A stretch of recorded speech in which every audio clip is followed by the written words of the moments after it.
perawat pelaksananya lah, istilahnya seperti itu. Kemudian yang keempat, perawat terampil untuk tugas dan pekerjaan tertentu.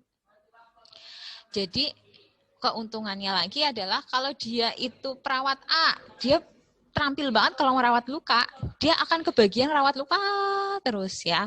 Terus kalau yang perawat B, dia terampil banget kalau namanya infus ya, dia akan sering melakukan infus sehingga keterampilan perawat itu si A ya pinternya paling pinter rawat luka, si B paling pinter infus gitu. Jadi keuntungannya itu ya. Kalau si B ngerawat luka kurang kompeten, kurang terampil gitu ya. Kemudian yang kelima, mudah memperoleh kepuasan kerja bagi perawat setelah selesai tugas. Ya iyalah, wong wis rampung ya wis gitu ya. Namanya dia lebih terampil, rawat lukanya bagus, ya puas gitu ya. Setelah tugas selesai ya sudah selesai ya. Seperti itu. Kemudian model fungsional keuntungan yang lain yang keenam adalah apabila kekurangan tenaga yang ahli itu bisa diganti dengan tenaga yang kurang berpengalaman untuk satu tugas sederhana ya, tapi ya. Jadi gini, kalau misalnya ada nih perawat yang ahli dalam memasang NGT misalnya atau memasang apa ya? Yaitu contohnya NGT misalnya. Nah, ada juga karena perawat ini yang tadi yang anu NGT itu, yang NGT kan masukkan selang ya lewat hidung atau mulut ya, yang selangnya nanti nyampe ke lambung ya, nanti diisi makanan berupa biasanya adalah susu cair ya. Nah ini bisa diganti oleh perawat yang lain ya. Kalau ini yang belum pengalamannya masih kurang, tapi dia udah pernah melakukan, tapi kurang gitu. Misalnya dia pernah sih masang NGT, tapi belum berpengalaman, ini bisa diganti. Keuntungannya seperti itu. Yang ketujuh, memudahkan kepala ruangan untuk mengawasi staf. Ya jelas ya.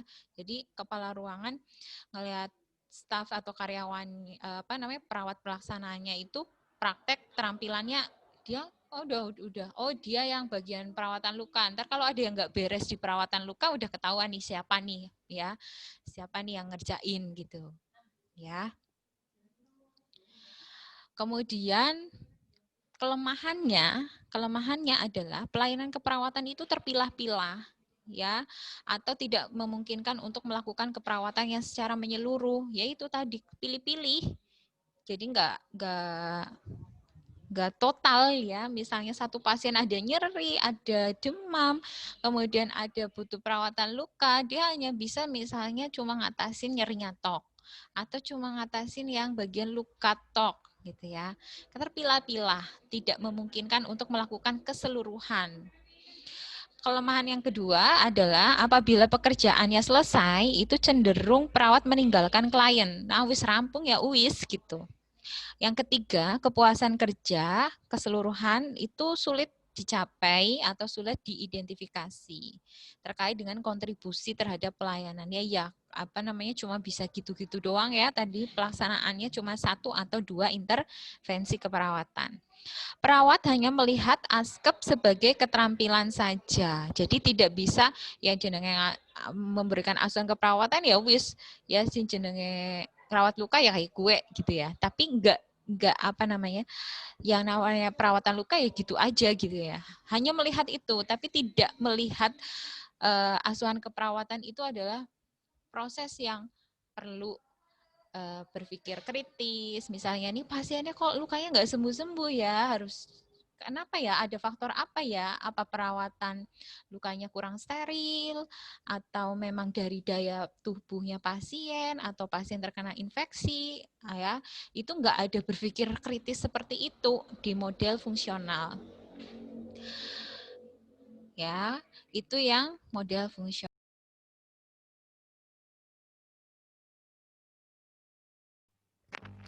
Ya, model kasus atau alokasi pasien ya. Jadi kalau ini adalah model kasus, ini merupakan model sudah MAKP ya, sudah menggunakan metode asuhan keperawatan yang profesional, karena Di sini sudah menggunakan kasus, apa itu model kasus.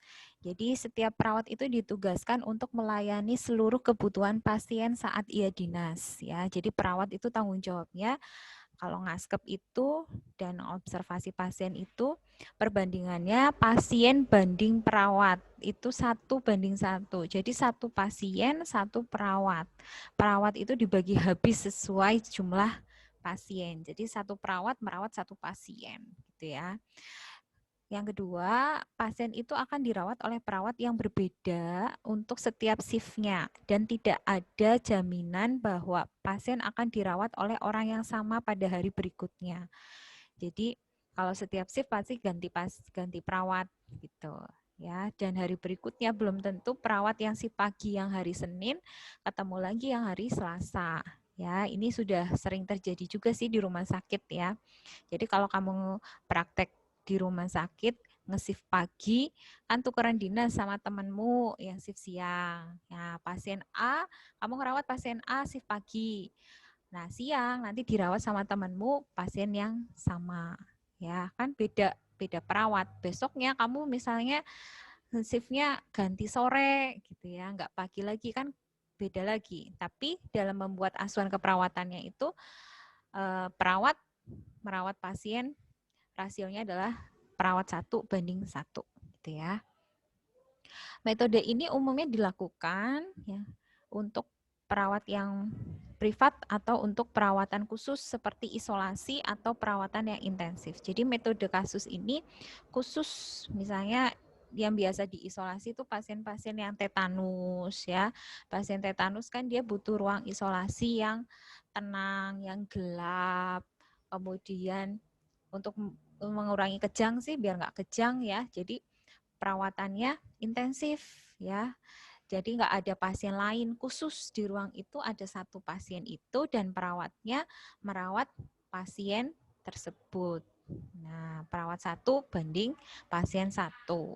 Kalau pasiennya ada 2 tetanus, ya perawatnya 2 yang merawat. Ya, beda perawat A dan B, merawat pasien A dan pasien B gitu ya. Kemudian model kasus ini keuntungannya itu apa aja? Yang pertama adalah fokus keperawatan sesuai dengan kebutuhan klien. Jadi kebutuhan pasien itu apa? Ya fokus. Misalnya dia ada demam, ada nyeri, ada lagi misalnya gangguan pola nafas ya semuanya akan dirawat gitu. Kemudian yang kedua, memberikan kesempatan untuk melakukan keperawatan yang komprehensif atau menyeluruh, yaitu tadi dari semua masalah pasien dirawat semua, ya. Memotivasi perawat selalu bersama klien selama bertugas, ya. Ini selalu ya bersama klien selama bertugas. Tugas non keperawatan dapat dilakukan oleh bukan perawat ya. Tugas non keperawatan apa aja ya? Verbet ya, pasang spray misalnya ya, bersih-bersih. Apalah ya, nyapu misalnya ini dilakukan oleh yang bukan perawat ya, cleaning service yang mengerjakan. Yang keempat, mendukung penerapan proses keperawatan. Ya jelas ini ya. Proses keperawatannya dari mulai pengkajian sampai evaluasi dilakukan semuanya. Kepuasan kerja secara keseluruhan dapat dicapai dan sistem evaluasi dan manajerial itu mudah, jelas ya. Ini kepala ruangannya mau evaluasi nih pasien ini dirawat oleh siapa ya, si pagi itu ketahuan ya, kok ini kerjanya nggak benar ketahuan ya, karena evaluasinya mudah ya, manajerialnya mudah ya. Kemudian slide 11 ya. Kelemahannya apa? Beban kerjanya tinggi karena tadi satu perawat satu pasien ya, terutama jika kliennya banyak ya, tetanus yang datang banyak banget, ada HIV/AIDS juga misalnya ya. Tugas sederhana biasanya terlewatkan oleh perawat. Yang kedua, kelemahannya adalah peserta didik sulit untuk memperoleh keterampilan khusus yang tidak dilakukan pada klien. Biasanya ini misalnya ada mahasiswa nih, mahasiswa keperawatan ya, mau ngerawat itu sulit untuk memperoleh keterampilan khusus ya, karena biasanya ini kan ruang isolasi itu kan butuh perawatan ekstra intensif tadi ya, seperti kateterisasi, NGT ya, dan lain sebagainya, biasanya dilakukan oleh perawat yang sudah mumpuni, sudah terampil gitu. Pendelegasian tugasnya itu tertentu ya, yang tertentu kepada perawat yang sudah keterampil tadi, tugasnya adalah tertentu tadi pendelegasiannya ya, misalnya tadi ya, ini khusus untuk pasien isolasi di kamar sekian dia kena tetanus, apa yang harus dilakukan gitu ya. Ngawasin apakah terjadi kejang kembali atau bagaimana. Kelanjutan perawatan klien itu hanya sebagian selama perawat penanggung jawabnya itu adalah klien yang bertugas. Ini sebagian, oke. Jadi perawatan kliennya itu hanya sebagian selama perawat penanggung jawab kliennya yang bertugas. Ya.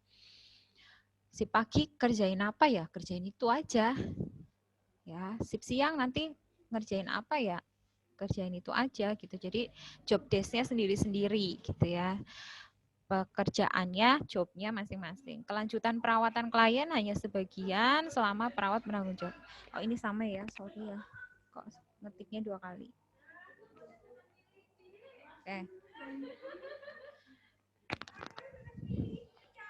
Kelemahan yang lain adalah belum dapatnya diidentifikasi perawat penanggung jawab, perlu tenaga keperawatan yang banyak dengan kemampuan yang sama. Nah, ini yang kesulitan ya, cari perawat yang udah terampil dengan yang sama gitu. Ya.